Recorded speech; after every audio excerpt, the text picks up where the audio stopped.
2 dekabr 2025 yili soat 20. Oh-ohda Milliy TV kanalida namoyish etiladigan Ovsinlarning 52 qismi tomoshabinlarni yana bir bor oila, mehr va sabr mavzulari tomon olib kiradi. Bu sananing ozi epizodga kutish, hayajon va yangi dramatik burilishlar ruhini beradi. Serial mazmuni ikki oila hayotiga asoslangan bo'lib, ular o'rtasidagi qadimiy adovat, yashirin sirlar va og'ir tanlovlar voqealarga kuchli ta'sir qiladi. Ovsinlar orasidagi tortishuvlar oddiy kelishmovchilik emas, bu qadriyatlar, an'analar, orzu va maqsadlarning to'qnashuvidir. Har bir qahramon o'z yo'lini topishga intiladi va aynan shu ichki kurashlar serialni yanada hayotiy qiladi.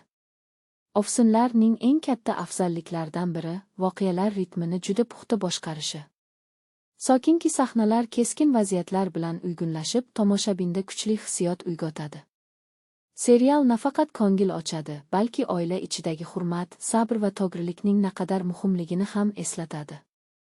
52 qism esa qahramonlarning yangi qirralarini ochib, keyingi voqealarga mustahkam zamin yaratadi.